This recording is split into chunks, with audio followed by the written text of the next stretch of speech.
All right. It's really an honor to Harvard Law School, right? It's an honor to be here. It really is an honor to be here. It's an honor to come back. Every time I come back to one of my educational institutions, it's always an opportunity to sort of relive my experience there and kind of walk down memory lane. And I will say that I have spoken at Arizona State University, where I went to college. I spoke at my small town Oregon high school last June. And now, after 25 years in exile, I get to speak at Harvard Law School, right? And so by the time my talk is over, I will have exercised all of my demons, and I will be able to start living life for a change. Very much looking forward to it. I remember, very vividly when I came here. I had never been east of the Mississippi. I went to, like I said, a large public institution, and I was 21 years old when I landed at Logan. And the cab driver asked me, "Where are you going?" I'm like, "Harvard Law School." And he said, which route do you want me to take? And I think my voice cracked when I said, "The usual way." So needless to say, I got my first tour of Boston. I saw so much of Boston on that very first visit. And so so thus began my 3 years, and I approached it like this, my 3 years anthropological field study of Harvard Law School, right? The belly of the beast. It's amazing. When I think back on that time. It's a real honor also to be here with Dean Minow. Dean Minow was my civil procedure professor back then. I have to say that in my humble opinion, Dean Minow is the greatest dean that this law school has ever had. She's very accessible, as you all know. She's just done wonders, and she just really cares deeply about the student experience in a way that, frankly, I can't say my deans did when I was there back in the day. And so, I really do appreciate her, but I appreciate her for another reason. As I mentioned, she was my civil procedure professor, and that was the first law school class I went to. And Dean Minow, Professor Minow, back then was so interested in trying to dig deep into the structures of the law. But one thing I remember is that she assigned an article called "Can Lawyers Love?" Can Lawyers Love? And the premise of the article was that the skills that make you a good litigator or a good lawyer are completely antithetical to the skills that you need to be in a relationship. And thus, many lawyers, find themselves in, failed relationships. And I don't know what the stats are, but she had them. And it was really kind of a warning shot to remind everybody to keep a balanced life. So when I reconnected with Dean Minow earlier this year, I told her, it's like, well, I'm not sure if I did real great in your civil procedure class, but I have been married 25 years, so thank you. So thank you. And because I've been married for 25 years, I'm also very fortunate that I have 3 teenage sons, okay? 3 teenage boys. And they're wonderful, because it's sort of like you're growing apart together, right? You're going through that individualized process, and everybody knows that a big part of the teenage experience, a big threshold, is your first job. And so I remember a couple years back, I dropped my 2 oldest sons off at a job fair at Arlington's Washington and Lee High School. Of course, I dropped them off on the corner, right? And this is a high school named for 2 of the 3 most famous Virginians, George Washington and Confederate General Robert E. Lee, right? After dropping them off on the corner, we went in and we peeked inside, and what we saw was a quintessentially American scene. We saw young people with that mixture of insecurity and bravado from all backgrounds. Somalia, El Salvador, Russia, China. Incredibly diverse, so diverse that I doubt that General Lee would recognize his Arlington had he peeked in there. And all of them looking for the first job, and all of them dreaming that they could be whatever they want, okay? That the world was open to them, and that if they invested in themselves, they could be whatever they want. And we know that, they're going to face some bumps in the road, and we know that sometimes life is not fair. But that whole idea that it matters, that they can invest in themselves, that has not been a big part of this country for most of its history. That did not happen accidentally. That happened as a result of enormous acts of human agency, human sacrifice. Let me go back. 1963, the Civil Rights Movement focused its attention on Birmingham, Alabama in an effort to open up the economic sector and to give meaning to the constitutional protections announced in Brown v. Board of Education. Jobs for Birmingham. And what they found when they went down there was Sheriff Bull Connor, Commissioner of Public Safety, who liked things the way that they were. And what happened is that he immediately starts putting everybody in jail, and they knew that would happen. That was part of the tactic, part of the strategy. But what these folks did next, what they did next was very controversial at the time. What they did next was that the young people, the same age as those kids at Washington Lee High School and younger, they picked up the banner of the Civil Rights Movement, and they started marching. They started marching for justice in Birmingham. And they encountered the fire hoses and the German shepherds of Bull Connor. And these images, this photograph was taken by a famous photographer, Charles Moore, who photographed much of the Civil Rights Movement. These images were beamed across the country in a very transformative way. Like the iPhone is transformative today in the Black Lives Matter movement. Very transformative, because what it did is that the people who either did not know or did not want to know what was going on in Alabama, there is now proof. This was when Dr. King smuggled out of the Birmingham jail one of the finest pieces of advocacy in the history of American letters, a letter addressed to the African American and the white clergy in Birmingham who told him to slow down, you're moving too fast. Smuggled it out. Letter from the Birmingham jail where he says the time is always right to do the right thing.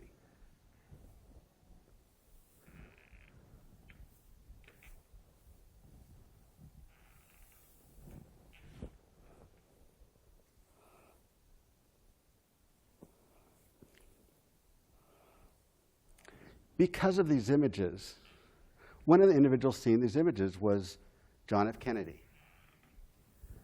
the young president. Remember, his electoral coalition was comprised of the segregationist South and the urban North.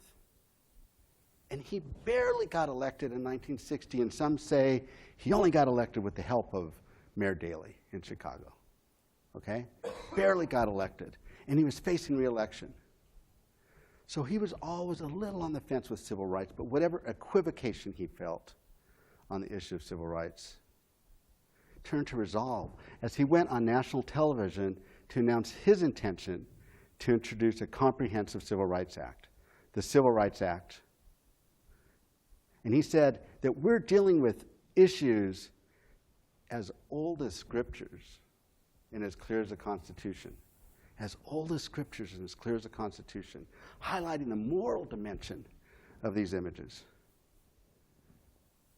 24 hours later, Medgar Evers is murdered on his front lawn in Jackson, Mississippi. In the last, you see what characterized this period, efforts of peaceful assembly and the use of the Republican form of government countered by terror and violence. August of 1963, the liquor stores were closed, the hospitals were ready, the National Guard was ready, because there was going to be a civil rights march in Washington, D.C. for jobs and freedom. And the whispering campaign began, but what happened was one of the most transformative, peaceful marches in history, a march for jobs and freedom. A month later, 4 young girls are murdered in their church in Birmingham, Alabama on a Sunday morning, marking a summer of violence and terror in Birmingham, Alabama. And the progressives in Congress said that we have to pass the most effective civil rights bill possible, and it must include employment discrimination provisions. November 1963, John F. Kennedy is assassinated, and there was despondency. But because ascending to the presidency was Lyndon Baines Johnson, who would caucus with the Southern Democrats. He wasn't the worst one, but that was his community in the Senate. But he surprised people, and he went on national television. He went in front of Congress and said there'd be no more fitting tribute to the slain president than the earliest possible passage of a civil rights bill. And he took this seriously. And there's a famous story of how his mentor, Richard Russell, senator from the state of Georgia, Armed Service Committee, there's a building named after him in Washington, D.C., told him, Lyndon, you got to stop it with this civil rights stuff, because not only are you going to lose the election, you're going to lose the South for a generation to the Democratic Party. And it was reported that LBJ says, Dick, I owe you, I love you, but if you stand in my way on the civil rights stuff, I'm going to mow you down. After the longest filibuster in the history of the United States, the Civil Rights Act was signed on July 2nd, 1964. Roy Wilkins, General Secretary of the NAACP, called it a Magna Carta of human rights. Howard Smith, from my congressional district, Arlington, Virginia, Virginia's 8th congressional district, author of the Southern Manifesto, called it a monstrous oppression of the people. Magna Carta of civil rights, monstrous oppression of the people. But what we see, looking back on it, is that this legislation proved to be a marking point in history in many ways as significant as the fall of the Berlin Wall. What it did is it imported these constitutional ideas of equality to the realm of private relations, employment, public accommodation. What it also did is it triggered a national conversation about the meaning of the words equality and the meanings of the word opportunity, which have become almost baked into our civic culture. And I'm going to talk about the conversation as it relates to the 3 branches of government. But understand what I'm saying. This is a conversation that occurs in the classrooms.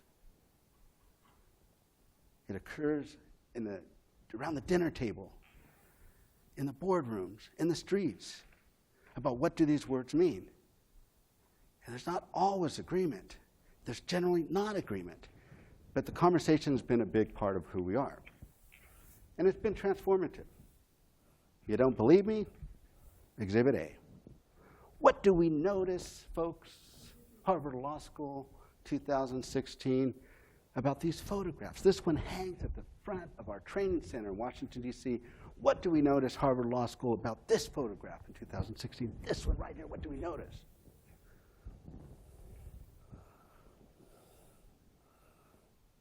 What do we notice? You know what I'm thinking. What do you notice? That everybody's a white man. Everyone is a white man. Everyone is a man. There are no women. And I have another photograph of the signing, and there are 200 people, and there's one woman, Lady Bird Johnson. Okay? But you walk 20 steps in our training center. From this photograph, you walk 20 steps in our training center. Okay? Here's what you get. You get the first African-American president who is very open about the importance of both the Civil Rights Act and the Voting Rights Act in his life, signing the Lilly Ledbetter Act. And over his right shoulder is Lily Ledbetter from Gadsden, Alabama. Gadsden, Alabama. A Magna Carta of human rights. The impetus, as we all know, the impetus for the Civil Rights Act was the eradication of the color line in the United States. It was about combating race discrimination. That was the impetus. And most of the folks who showed up at the EEOC, I would say almost all of them, were very focused and very committed to the eradication of race discrimination. And the act did not have a lot of details. It was written very broadly, as you would expect from the Magna Carta of Civil Rights, right? And so they asked themselves, what does it mean? And they asked themselves, what is discrimination? And they did not want to limit it to the whole idea of having an evil heart to intentional discrimination. They wanted to get real, and they wanted to dig deep and deal with issues of structural discrimination and systemic discrimination. And they did. Now, if you read Justice Thomas's dissent in Houston in Inclusive Communities, the disparate impact housing case, he goes into a long diatribe about how the EEOC single-handedly, through acts of sorcery, was able to press the illegitimate statutory reading which led to disparate impact theory of discrimination. The EEOC, at a time when we didn't even have litigation authority. He's kind of right and kind of wrong. Okay. Remember, of course, disparate impact was recognized first by a unanimous Supreme Court in the Griggs versus Duke Power case. And the Solicitor General, the Nixon Solicitor General, pressed disparate impact. Okay? So it wasn't the EEOC's imposing this. We don't have any authority, right? Our authority is persuasive and not coercive. But disparate impact theory was developed partly by the EEOC, but also with the NAACP Legal Defense Fund. Wonderful books on this, right? In terms of how they really focused on seniority systems and testing regimes that had a systematic exclusionary impact on African Americans. The EEOC has been part of this conversation, this national conversation, as the voice almost of the executive branch, but I would say it's a little bit deeper. It's almost like the ombudsperson, okay? We don't have, if we were able to do what Clarence Thomas said we did, they need to teach it at Harvard Law School and every single law school in the United States of America because it's absolutely amazing. When EEOC was created, we were ridiculed. Toothless tiger, poor enfeebled thing. We didn't have a staff. We had 3 chairs in 1 year. But we had people who were committed to these ideas, and they pressed these ideas in a way that were ultimately found persuasive by the courts. And when the Supreme Court eviscerated disparate impact theory in the Ward's Cove case in 1989, Congress came back with the Civil Rights Act of 1991, codifying disparate impact. That's how come I get frustrated when they're still talking about disparate impact as illegitimate. They were telling me this in, why is it jumping ahead here? Disparate impact. Now, it was an ugly battle, but it passed 93-5. 93-5, disparate impact. Okay. This is Jacqueline Berrien. She is a 1986 graduate of Harvard Law School, and she was my friend. She came in as the chair of the agency when I came in as the general counsel. She was a person of great faith. An enormous faith really led her to a career of public service at LDF, at ACLU, when people could go off and make tons of money. She dedicated her life to public service. And she passed at the age of 53 last December. And I always thought that she would be my chair emeritus, my counselor for life on these issues. But she left us early. But what she did while she was at the EOC is she focused, because faith was important to her, she really focused on the whole issue of the reentry community and on the use of arrest and conviction screens and its exclusionary effect on African Americans and Latinos. She updated a guidance that was developed first under the administration of Clarence Thomas. But they didn't jump on Clarence Thomas like they jumped on her. You want child molesters to work in daycares, that's what they would say. She was hauled in front of Congress twice, hammered. But redemption was something that was meaningful to her, and she took it with enormous grace. And what you've seen is over the last 5 years, since the EOC adopted this, is there's been a changed conversation about reentry, about second chances, about the criminal justice system. You see states all over the country, and municipalities, red and blue, passing ban the box. People are talking about it. Rand Paul. I'm no fan of Rand Paul, and he's no fan of mine, of me. But he's talking about it. You see it. Not everyone agrees. There's still the demagoguery that goes on out there. But it's because she had that steely resolve and that leadership and was willing to take fire when it was not popular that we're there and we're able to do this. Okay, there's my man, Howard Smith, 8th Congressional District, a monstrous oppression of the people, and he's the one who also introduced the amendment adding sex as a prohibited basis in the legislation. Now, what does Professor Sachs teach you about that? Tell me, because I know what I learned, and I'm not sure if I learned it right. Okay, what I learned, and I think probably what you learned, is that it was introduced as a way to sabotage the bill. He's the author of the Southern Manifesto, after all. He didn't want it to pass. He introduced it to sabotage the bill. But there's been a lot of recent scholarship that shows that history might be a little bit more complicated than we like it to be in the 21st century. He was a lifelong supporter of the Equal Rights Amendment, the National Women's Party. What? Huh? Him? Really?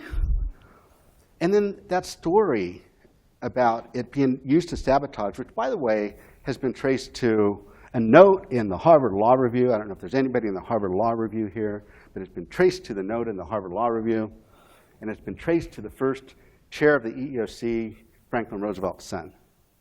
A lot of revisionist scholarship about that. There were 12 women in Congress who pressed this, and it passed overwhelmingly. So if you focus on the story, you sort of forget that. I don't know what was in his heart. If this was done as a joke, history has revealed that the joke has been on him, because there's been no more robust part of Title VII than the prohibition against sex discrimination. This prohibition has been used to reach the glass ceiling, pay discrimination, hostile work environment, pregnancy discrimination. We're going to talk about that a little bit. It's been very robust. I don't know what was in his heart. EEOC, by the way, got off to a bad start. We weren't processing sex discrimination charges. One of our the first female commissioner, Eileen Hernandez, quit because of the inattention to sex discrimination and helped create the National Organization for Women. If you look at the charter for the National Organization for Women, it talks about EEOC's inaction on issues of sex discrimination. Yay, we created now, right? But we did better. And we started to be very vocal on a lot of issues. And one of the areas where we were very vocal is the whole issue of hostile work environment and sexual harassment. These EEOC sex harassment guidelines, sex discrimination guidelines were cited in this now 30-year-old case of Meritorious Savings versus Vincent. It's Michelle Vincent. I don't know if any of you heard my former colleague, Jillian Thomas, speak because of, she wrote a book called Because of Sex. She was here a couple weeks ago. But she looked for her. And we've all looked for her. It's Michelle Vincent. She's the one who brought the case. okay? So now it's like a basic part of EEO law. During that era, there's a lot going on. This is Cesar Chavez after he ended his fast. And if you remember, he fasted because violence broke out on one of the picket lines. And he wanted to get back to the moral center of the Delano grape boycott. And as he ended his fast, he received a telegram from Martin Luther King. They never met in person, but the telegram recognized his leadership, his moral leadership, and they saw themselves in each other. And then 2 weeks later, Martin Luther King went to Memphis against the advice of his advisors to sort of get it right with the nonviolence marches and the I Am a Man strike, and that's when he was assassinated. And what both Dr. King and Cesar Chavez focused on is the whole idea that if you have these laws, they're only as good as they apply to the folks in the shadows, the folks on the margins. And the EOC has been a tremendous leader in this area, a tremendous leader in terms of addressing issues of discrimination against vulnerable populations. Egregious sexual harassment against farm worker women, rape, highlighted by two frontline documentaries, Rape in the Fields and Rape on the Night Shift, which both asked the question, what were other law enforcement agencies doing when this egregious sexual assault was occurring against the very vulnerable workers? What were they doing? The EOC was the first to be there, and this is something we've taken incredibly serious. How you create a safe space so people can come forward from the shadows and complain about discrimination. We've addressed issues of human trafficking, folks that have been trafficked from India, trafficked from Thailand, and how does trafficking relate to the anti-discrimination laws? Controversial at the time, but very successful in the result. And we use the analytical tools given to us by Howard Smith, the Prohibition against Sex Discrimination, and developed by the EEOC, hostile work environment. We use those tools to bring people out of the shadows.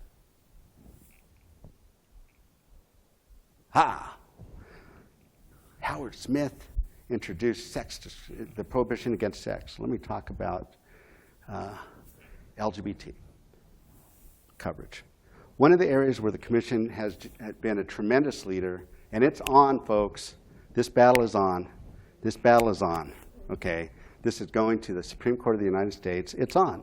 The whole issue of whether Title VII protects individuals who suffer discrimination because of sexual orientation or gender identity. And the EEOC, as part of this conversation, has taken the position, and we were the first to do so in the agencies, that it does. The Title VII prohibits discrimination based on sexual orientation, prohibits discrimination based on gender identity. What? There you go again, EEOC, just sort of making stuff up, just like Justice Thomas says. Making it up, okay? Where'd you get that from, EEOC? Well, the two watershed cases were really Price Waterhouse, which dealt with the whole issue of gender stereotyping. This was Ann Hopkins, denied partnership at Price Waterhouse because she needed to go to charm school. She was rough around the edges because she did not satisfy gender norms. And the court said that gender stereotyping was a form of discrimination. And there's no more fundamental gender stereotype than the one dealing with who you should be attracted to, who you should be involved with romantically. Price Waterhouse. And then the other case, Oncology versus Sundowner. Unanimous decision. The question in that case was whether same-sex harassment was cognizable under Title VII. And the employer community argued it wasn't cognizable because Howard Smith wasn't thinking of that in 1964. Congress wasn't thinking of that in 1964. No one was thinking of that. You show me in the legislative history one word about same-sex harassment. Now, when I was at Harvard, I was led to believe that textualist methods of interpretation were bad for the progressive causes. That's what I was led to believe. Maybe I learned my classes wrong. That it was a cynical step by people who did not care about equality of opportunity. Okay, but here's what Justice Scalia said.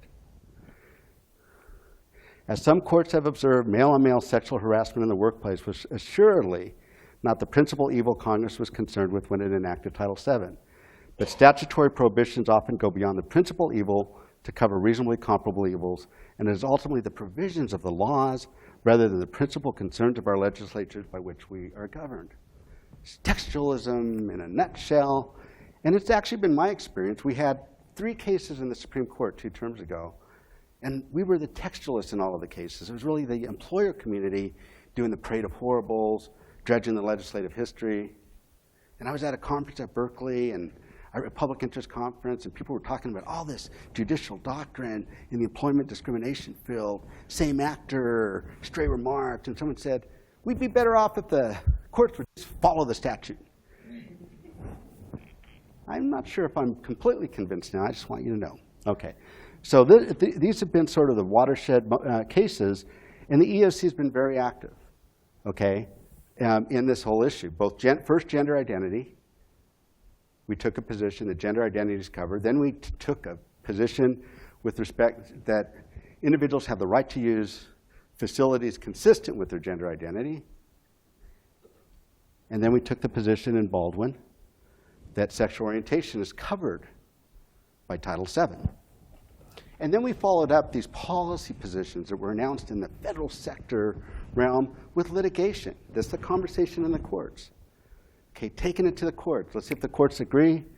We've resolved gender identity cases. The sexual orientation issue is on a fast track to the Supreme Court. The Seventh Circuit, which never rehears cases en banc, decided to rehear a case en banc dealing with the whole issue of whether sexual orientation is covered. That's going to be heard on November 30th. The Second Circuit is hearing the issue. The 11th Circuit is hearing the issue. It's on. And I'm an optimist. I think we know how the story is going to end, right? I think we know that either through a decision of the Supreme Court or an act of Congress, the whole idea that you can be married on Saturday and fired on Monday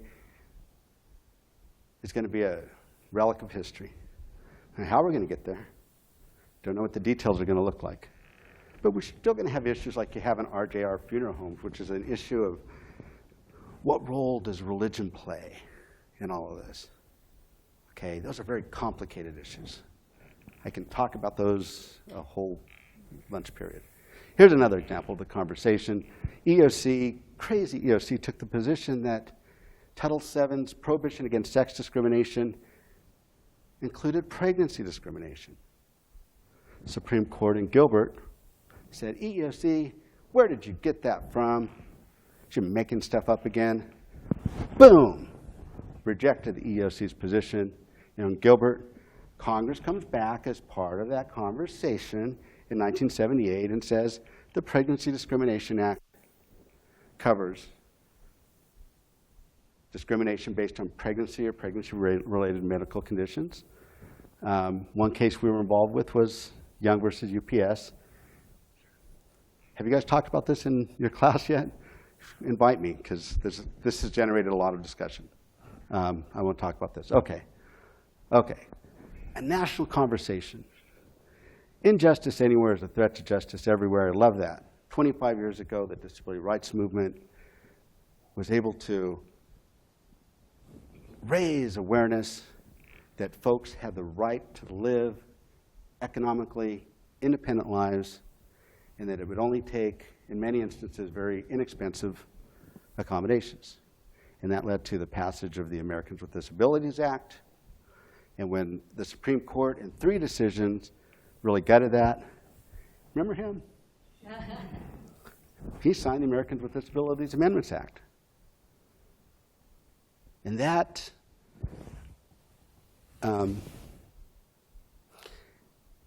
act has been part of this national conversation.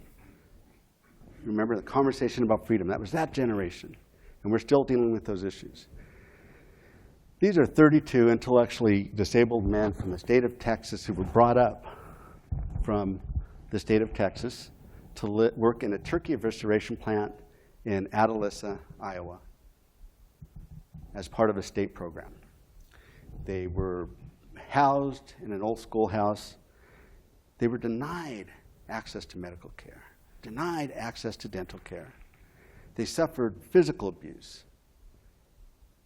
They suffered verbal abuse.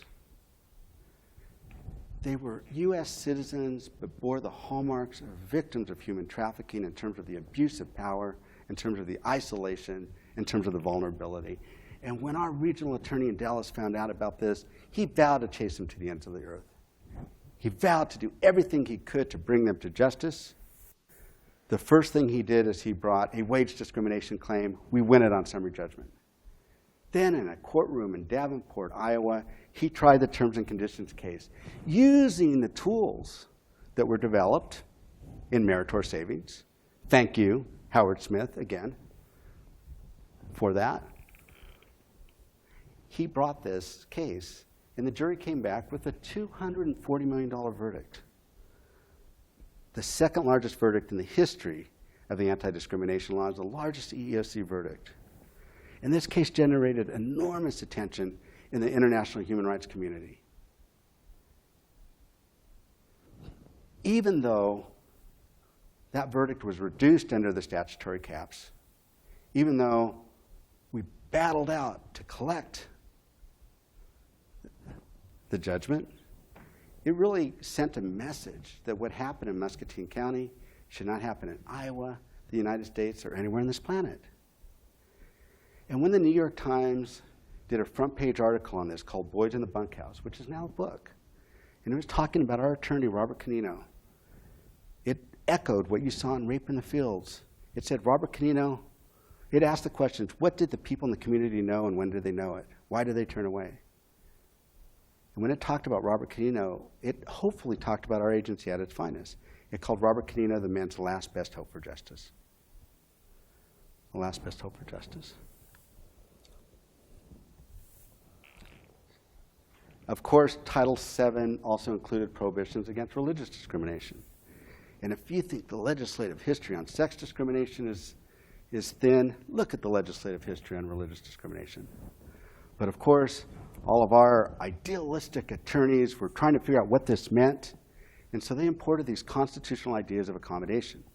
And we took the position that an employer, and this happened in all these Sabbath cases, the cases where somebody wanted to observe their Sabbath, and they were fired because they were observing whatever religious holiday. And we took the position that if an accommodation resulted in mere inconvenience, then an employer is obligated to do it. We took that position. That was our policy position. That was our contribution to this conversation, and the courts laughed at us. The Sixth Circuit in Dewey rejected the EEOC's position that accommodation was required under the prohibition against religious discrimination. But as part of this conversation, Congress came back in 1972 and amended Title VII to make clear that Title VII provides an obligation to provide a reasonable accommodation unless it results in undue burden.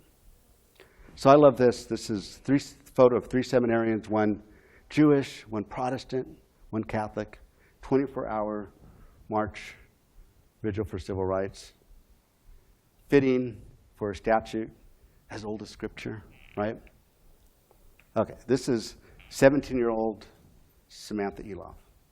When Samantha Eloff was 17 years old, born and raised in Tulsa, Oklahoma, she applied for a job at Abercrombie & Kids. She wanted to be a fashion designer. That's what she wanted to do. Store manager loved her. I want to hire her. She was great. But she had a concern. During Samantha's interview, she wore a hijab in observation of her Islamic faith. And Abercrombie & Fitch had a very strict look policy. And that look policy included a no hats policy. So she tells her district manager, I want to hire this young woman. And the district manager says, she goes, but she's wearing a headscarf for religious reasons. And he said, I don't care why she's wearing it. You can't hire her, lower her score. Boom, lower the score. Now, like most cases of hiring discrimination, we wouldn't have known about this. This is just a job she didn't get. She wouldn't have known she was discriminated against. She wouldn't know. That's how it is with hiring discrimination. You just usually don't know, because they don't say it. Sometimes they do, but they don't say it. But her friend worked at the store, kept asking the store manager, when is Samantha starting? When is Samantha starting? And finally the store manager breaks down and says, she's not starting. We couldn't hire her because of her headscarf. She files a charge. We bring the case. We win it on summary judgment in front of a very conservative judge in Tulsa. Then we have a damages trial, and we win a modest amount of damage, $20,000. Nice little victory for the EOC. Very nice, right? Justice was done, moved off into the sunset. They appealed it to the 10th Circuit, and the 10th Circuit took it away from me, us, them, right? They took it away. Very heartbreaking. And the 10th Circuit said she doesn't get an accommodation because she didn't put them on notice that she needed one. She didn't tell them I needed an accommodation. And the 10th Circuit, and they weren't nice about it, blasting the EOC, says, EOC, you don't expect employers to stereotype, do you? Okay, there should be an actual notice requirement.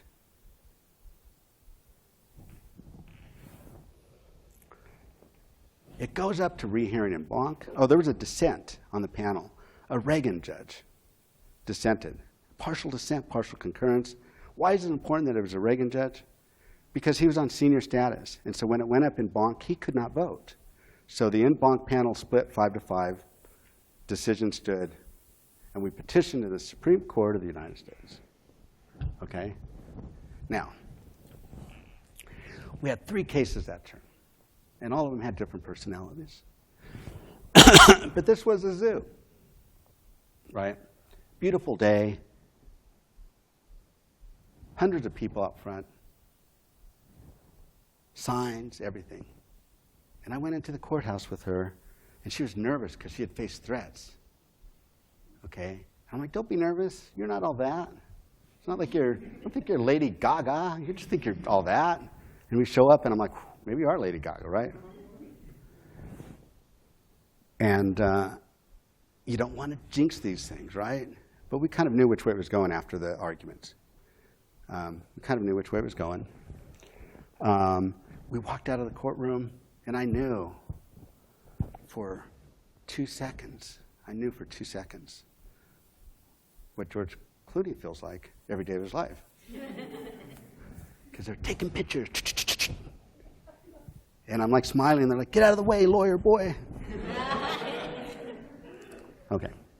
So the Supreme Court hands down an 8-1 decision. Last decision written by Justice Scalia. Now, I don't want to leave you with the impression, oh man, dang.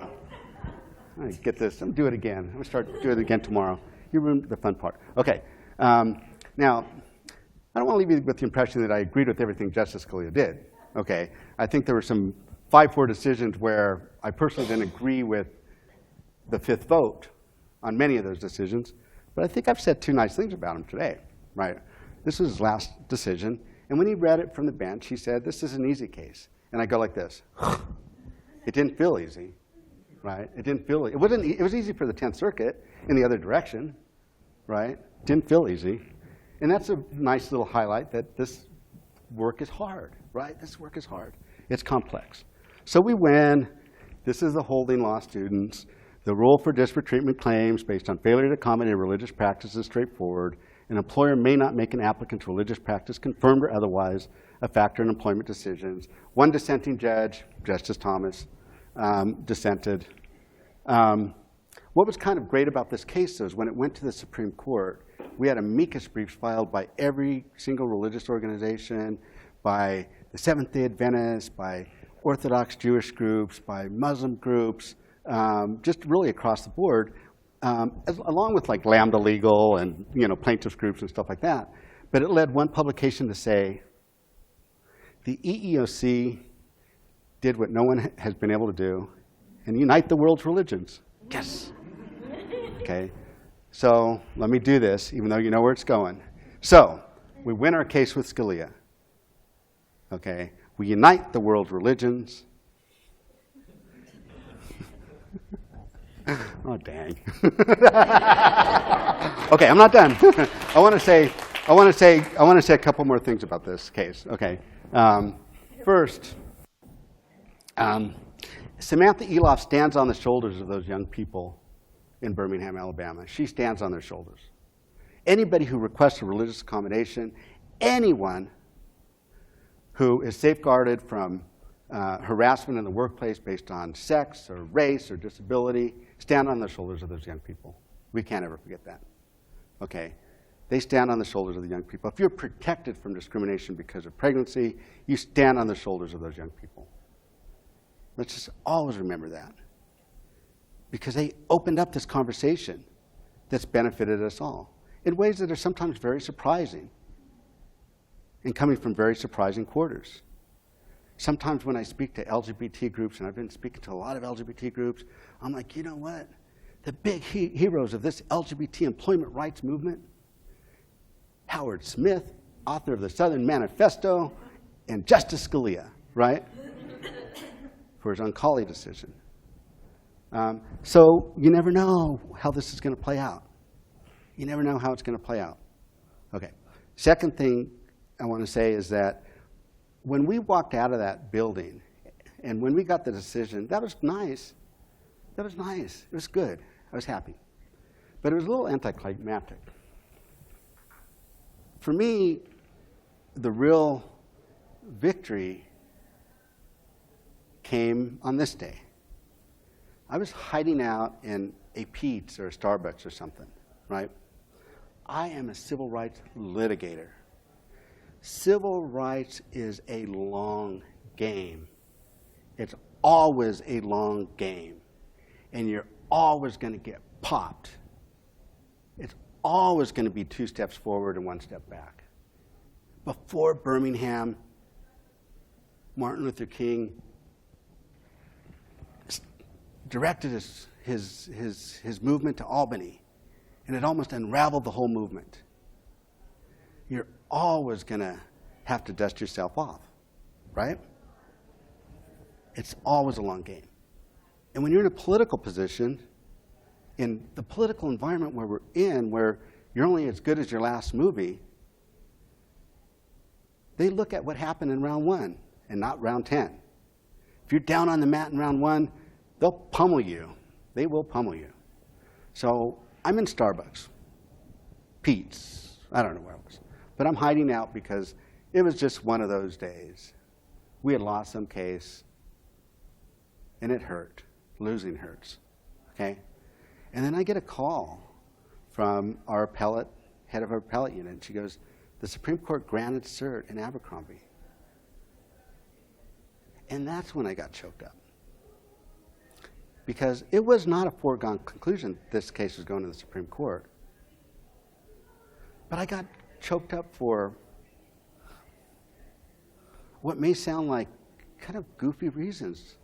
But I got choked up because I knew that regardless of how this case turned out, I knew that this young woman, as a matter of 2 very quintessentially American values, inclusiveness and religious tolerance, and with this help of this little tiny agency that always fights out of its weight class, this toothless tiger, that we were going to be able to walk into the Supreme Court of the United States and walk out of there, and that she was going to get her day in court. And that she was going to be heard as a matter of principle, as a matter of conscience. And that made me very proud. But it was nice to win, too.